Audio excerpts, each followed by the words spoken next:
Welcome to Widowcast Podcast, where you learn how to find the strength to get through your journey and the skills to coach other widows.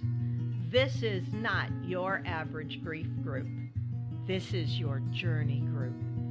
It just may show you the way to make something amazing come out of the emotional pain and trauma of widowhood. I'm your host, Joanne Filomena.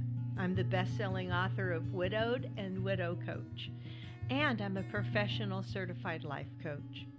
Let the healing and your personal journey begin. Welcome to episode 139. I'm talking today about the fear of doing things alone.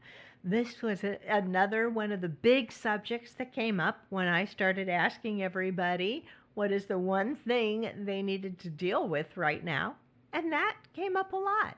So we're going to talk about that. But know that you don't have to do this entire journey alone. And I am very soon opening the doors on the subscription membership at widowcoachingcenter.com. Go check it out. Get on the wait list so that I can alert you when we open the doors. The doors will only be open for a few days for people to get in there and buy subscriptions, and then I close the doors because I don't want to be having to talk about this all the time. I just want to serve my members. So get in there so that you can start this journey and doing it with all of us instead of going it alone. But let's talk about that fear of doing things alone, right? So I have had a lot of people ask about this. I've had a lot of people say to me, not people, a lot of widows say to me, how did you move and drive across the country alone? Like it's beyond their comprehension that I did that. There was a time it might have been beyond my comprehension too, that I jumped in a car that's almost 20 years old and drove for 4 days from New York to Texas. Sold my house in New York, drove to Texas, bought a house in Texas, and got moved in. And I will tell you how I did that. Here's what happens with the fear of doing things alone after your spouse passes away. You have to kind of go back to our basic biology, our basic chemistry, which has not evolved as fast as our society has evolved. We're still basically cavemen and women in 21st century bodies, right? Our body, our mind reacts the same way it used to react when we lived in a cave, when there were wild tigers and poisonous snakes right outside our door. So the thought of going out alone, your body perceives as you are leaving the cave and there's probably a tiger there that is going to eat you. Your breathing changes. Your heart starts beating faster to move your blood faster through your body. Your pupils dilate open to take in more light so you can see immediately sharper. The body, the brain and the body is preparing for fight or flight. That is fear and that's anxiety about going outside of your house or doing anything alone. And it's a natural response.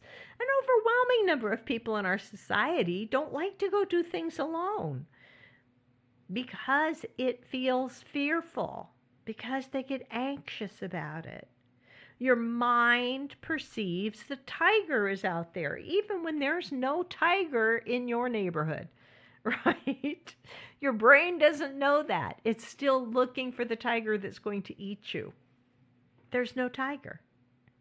So one of the things that has helped me in the past to get out there and do something on my own is asking myself, what's the worst that can happen?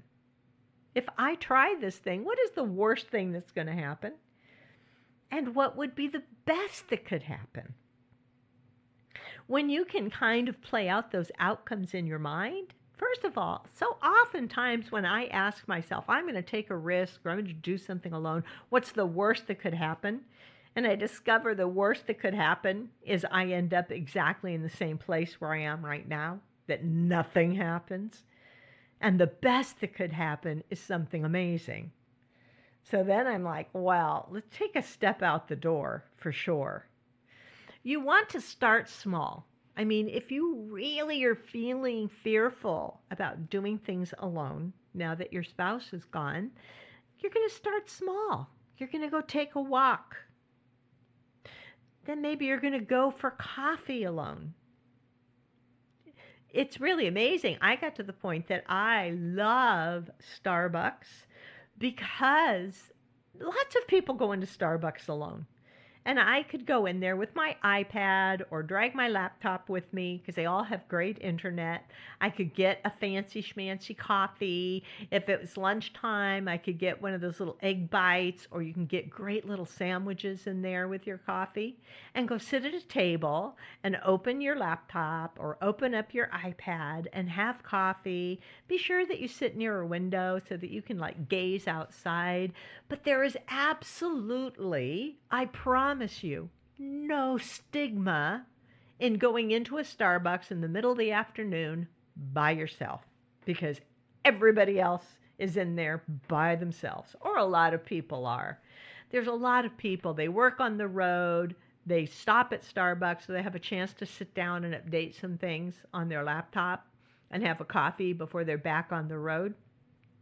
So Starbucks is a great place to start, to go do something alone. You begin to build up your confidence by taking these smaller steps of going and doing things alone. Okay? We all tend to get all up in our head about what other people are thinking when we go out to do something alone. I discovered for me, that was 90% of it.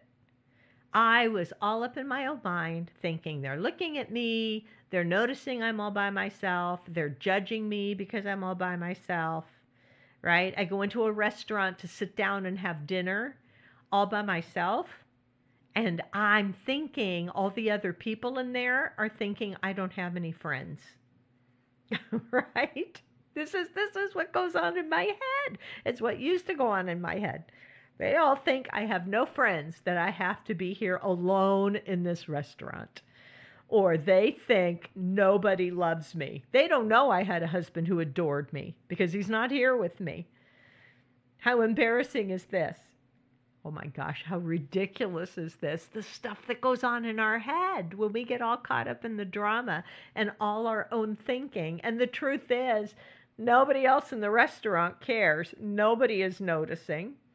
And they don't even question it, right? Because there are people who go have dinner by themselves.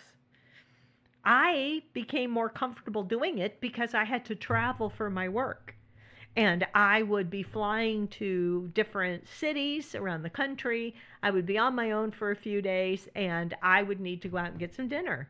And it's funny because if I was at home in my house thinking, oh, I would like to go try that new restaurant, but oh, I don't want to go alone.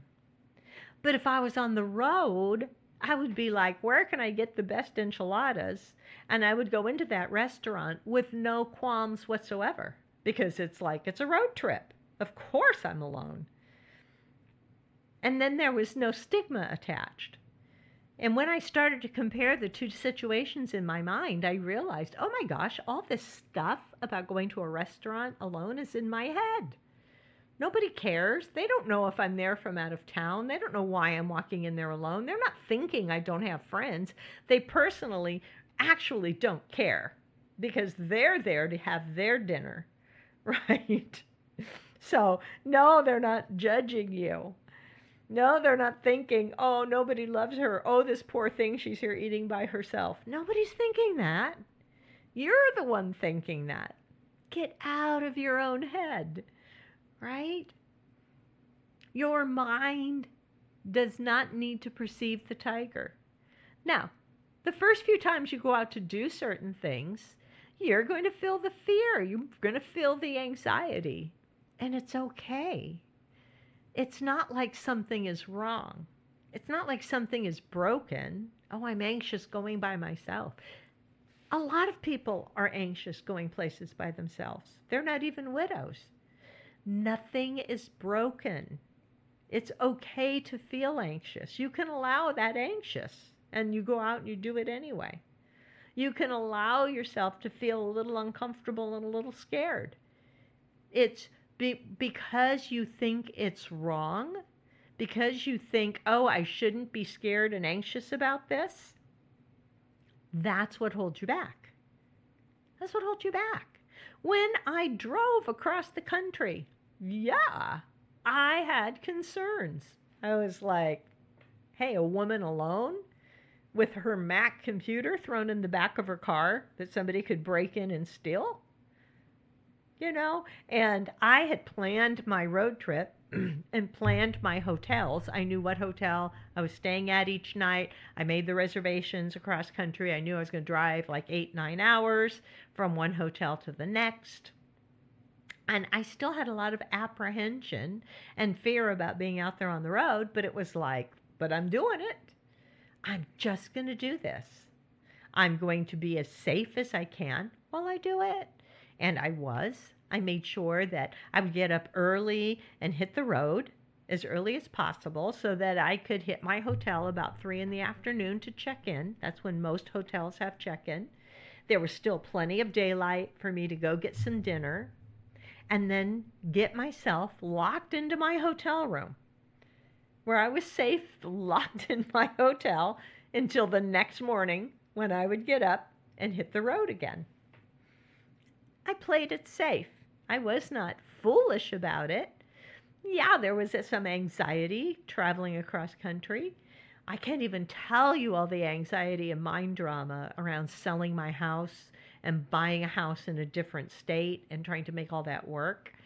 Yeah, there was a lot of mind drama. There was so much mind drama, you guys. I hired a coach for myself because I don't just preach this stuff.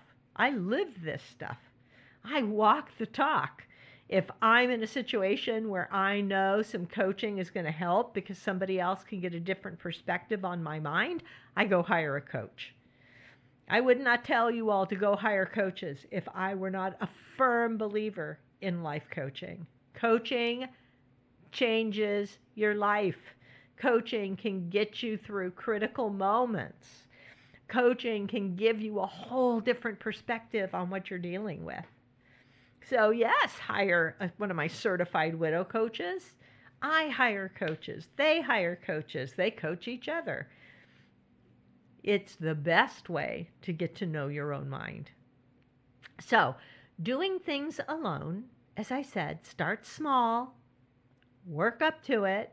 Starbucks is a great option. I think going to the movies is another great option, although it feels weird maybe to go to a movie alone. And realize doing things alone doesn't mean you're going to feel lonely. You only feel lonely if you tell yourself in your head, I'm so lonely because he's not here. That's how you feel lonely. Going to a movie is kind of cool because you're in the dark. Nobody's paying attention to you. They don't care that you're alone. And you get to go sit and catch a movie. Just because you can't find someone to go to the movie with you doesn't mean you don't go to the movie. And treat yourself. I mean, that's part of it. If you're going to go to the movie alone and you're having anxiety and fear, don't add on worrying about the price of popcorn. Go ahead and buy the dang popcorn for yourself. Get a soda, live it up a little bit and go find yourself a good seat in the theater. And don't get all in your head about what you think other people are thinking about it. That's the thing. In all cases, when you do go out and do things alone, be safe about it. Be smart about it. Don't go hang outside of bars at 1 o'clock in the morning, for heaven's sakes. Or if you do, don't tell me. I'm a mom. I'll worry about all of you. I don't care how old you are. Start taking the baby steps. Understand that there is nothing wrong with you that you feel this way. There is nothing wrong with you that you feel anxious or you feel scared. And know that you can allow yourself to feel that way and go do the stuff that you want to do anyway. And it gets easier. You begin to build confidence. And that's everything. So get out there this week. Go try something new. Share about it. Tell me. You can email me. You know you can email me, Joanne, Joann, at joannethelifecoach.com. Or come talk to us in the Facebook group. Widows Empowering Widows is a free Facebook group that I have. A whole bunch of my certified widow coaches are in there. You'll know who they are because when they post or reply, there's a little shield next to their name. It's a moderator shield, and that lets you know they are a trained certified widow coach. Because there's a lot of people in there that want to give advice, and it's wonderful that everybody shares and supports each other. I just want you to know, though, when you're actually getting advice from a trained coach in there, as opposed to just shared information between widows, which is what the group is all about. It's all about widows empowering widows. So go check it out. Go check out thewidowcoachingcenter.com. I would love to see you in there when I open the doors on that membership. The doors will not open again until next year. So get in there. If you're on the fence about this, get off the fence. Come check out the Facebook group. I'll be doing live Facebook Lives in there and some challenges to promote the subscription membership in the Widow Coaching Center and give everybody a chance to get in there. Okay, get out there. Have a great week. Do something new alone this week and find some joy in doing it. I'll talk to you next week.